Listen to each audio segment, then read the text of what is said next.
সারা দিনের এই বিশেষ সময়ে আপনারা ইউনিভার্সের কাছে নিজের ইচ্ছে নিজের পজিটিভ ভাইব্রেশন পাঠাতে পারেন। না, আমি আজকে ব্রহ্ম মুহূর্তের কথা বলছি না। সারা দিনে প্রতিটা মানুষের কাছে এমন একটা সময় আসে যখন সে নিজের ইচ্ছেকে পরমাত্মার কাছে, ইউনিভার্সের কাছে পাঠাতে পারে।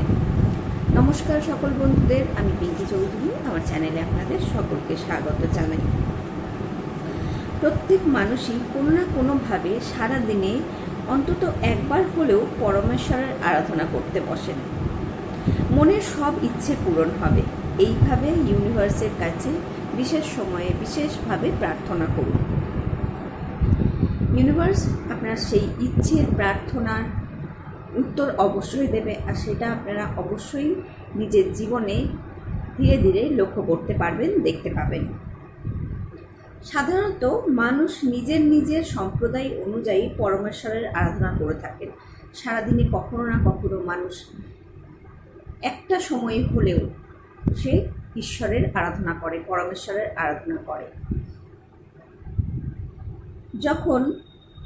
যেমন ধরুন, কেউ পূজা অর্চনা করে, কেউ গির্জায় গিয়ে প্রার্থনা করে, বা সেই রিচুয়াল অনুযায়ী নিজের বাড়িতে করে, সেই সম্প্রদায়ের বিধি নিয়ম মেনে নিজের বাড়িতে করে।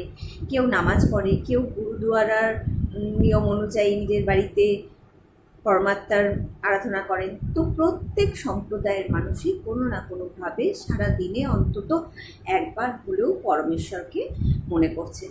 তো আপনারা কি করতে পারেন নিজের জীবনের পজিটিভ এনার্জি বাড়ানোর জন্য, নিজেদের ইচ্ছেগুলোকে পূরণ করার জন্য, জীবনে শান্তি আনার জন্য, আপনার জীবনটাকে আপনার মতন করে তৈরি করার জন্য আপনারা কি করতে পারেন?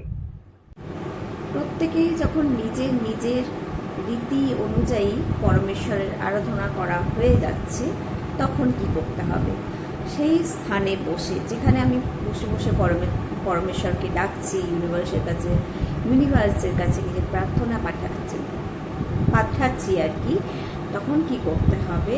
যখন আমার পুরো কাজ হয়ে গেল, তারপরে যেটা করতে হবে, সেইখানেই বসে চুপ করে 5 থেকে 10 মিনিট আপনাকে আপনার জীবনে যত যা কিছু আছে, একদিনে সমস্ত কিছুই আপনি বলে দিতে পারছেন না, তো আপনার জীবনে যা কিছু ঘটছে, সারা দিনে যা কিছু ভালো ঘটছে, ভালো করে শুনে নিন। শুধুমাত্র যা কিছু আপনার জীবনে ভালো আছে, কারণ এখানে ল অফ অ্যাট্রাকশন কাজ করে। আর এই সময় যখন আপনি নিয়ম করে পরমেশ্বরের সঙ্গে যুক্ত হয়েছেন, পরমেশ্বরের আরাধনা করছেন, তো সেই সময় আপনার এনার্জি একটু হলেও হাই হচ্ছে। তো এবার এখানে আপনাকে কি করতে হবে? সমস্ত কাজকর্ম করার পর আপনার নিয়মাবিধি পালন হয়ে গেলে আপনাকে 5 থেকে 10 মিনিট আপনার জীবনে যা ভালো আছে, এমনকি আপনি যে এই শ্বাস নিচ্ছেন, সেই শ্বাসটার জন্য প্রতিটা একটা কথাকে ধরে আপনাকে ধন্যবাদ জানাতে হবে। যেমন ধরুন, আমি বলছি, ধন্যবাদ পরমেশ্বর আমাকে এত সুন্দর মানুষ জীবন দেওয়ার জন্য। আমরা মানুষ জীবন পেয়েছি বলেই তো আমরা এত উন্নত, এত সুন্দর এই পৃথিবীতে মানুষ রূপে আছি। আর সর্বোচ্চ মানুষ হচ্ছে সব থেকে বুদ্ধিমান প্রাণী, এবং তার মধ্যে পরমেশ্বর সব কিছু দিয়েছেন, এমনকি তার মধ্যে সেই পরমেশ্বরের সঙ্গে যুক্ত হওয়ার, পরমেশ্বরকে জানার শক্তিও দিয়েছেন।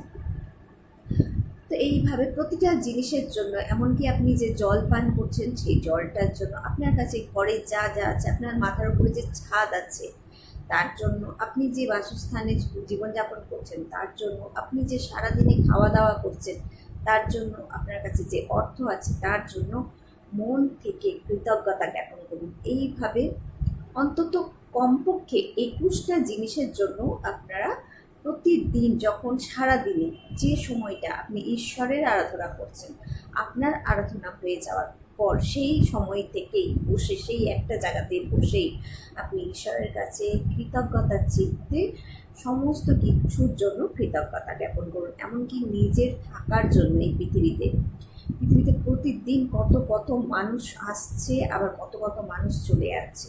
তো আপনি যে তার মধ্যে রয়েছেন এই পৃথিবীতে, তার জন্য ঈশ্বরকে ধন্যবাদ অবশ্যই জানান।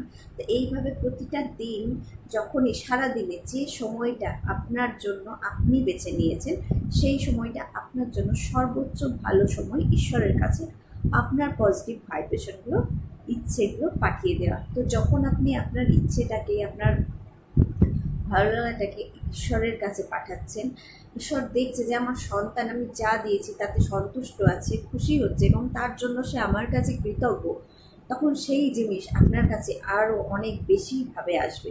তাই বললাম যে যখনই আপনি প্রার্থনা করবেন, যখনই গ্র্যাটিটিউড করবেন, তখন কিন্তু শুধুমাত্র ছোট থেকে বড় যে কোনো জিনিস আপনার কাছে যেগুলো ভালো আছে সেইগুলোর ওপরেই কিন্তু আপনি প্রার্থনা করবেন। তো আজকে এতটাই। সকলে ভালো থাকুন, সুস্থ থাকুন এবং আনন্দে থাকুন।